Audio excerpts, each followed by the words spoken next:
काँग्रेसचे नेते राहुल गांधी यांनी मतदार याद्यांमध्ये कसा घोळ झाला याचे पुरावे दिल्यामुळे देशभरात खळबळ उडाली आहे. आता महाराष्ट्रातही मतदार यादीतले घोळ मोठ्या प्रमाणात समोर येत आहेत. महाराष्ट्र आणि कर्नाटक विधानसभा निवडणुकीत निवडणूक आयोगानं बनावट मतदारांच्या मदतीनं भाजपला मदत केल्याचा आरोप राहुल गांधींनी केला होता. त्या पार्श्वभूमीवर राज्यात 4 मोठे घोळ उघड झाले आहेत. त्यामुळे मतदार याद्यांवर संशय व्यक्त केला जातो. मराठवाड्यातील पैठण शहरात जवळपास 2600 मतदारांची नावे डबल आहेत. पैठणमधून इतर ठिकाणी स्थलांतरित झालेल्या मतदारांची ही नावे आहेत. इतरत्र स्थायिक झालेल्या मतदारांनी आधी असलेल्या मतदार यादीतील नावे वगळली नाहीत. त्यामुळे दुहेरी नाव असल्याचं प्रशासनाकडून सांगण्यात आलंय.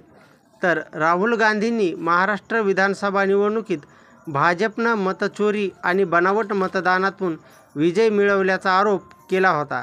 तसंच महाराष्ट्रात 5 महिन्यात 40 लाख मतदार वाढल्याचा दावाही राहुल गांधींनी केला होता.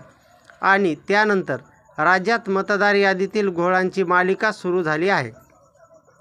या पार्श्वभूमीवर मनसे अध्यक्ष राज ठाकरेंनी मनसे सैनिकांना मतदार याद्या तपासण्याचे आदेश दिले आहेत. चंद्रपूर जिल्ह्यातील घुग्गुस गावात एक अजब प्रकार उघडकीस आला आहे.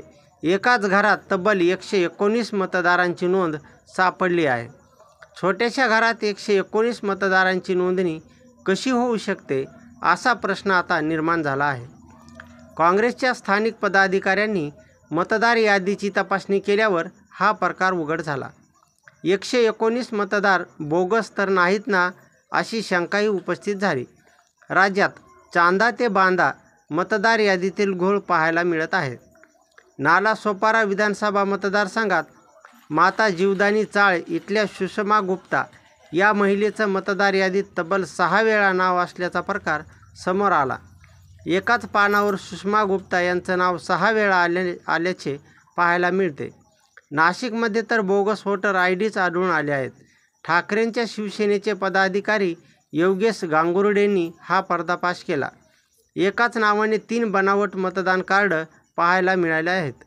सुनील रवींद्र वाजपेयी या मतदाराचे 3 वेगवेगळे कार्ड आहेत. पण वडिलांचं आडनाव मात्र चौधरी असं आहे.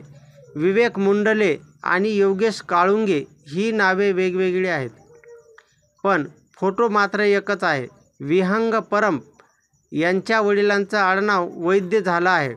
आणि मीना कळमकर या महिला मतदाराच्या आयडीवर चक्क पुरुषाचा फोटो पाहायला मिळतो. एकंदरीतच राहुल गांधींनी 7 ऑगस्ट रोजी दिल्लीत पत्रकार परिषद घेत महाराष्ट्र आणि कर्नाटकात मतचोरी झाल्याचे आरोप केले होते. त्यानंतर मतदार यादीत घोळाची मालिका सुरू झाली.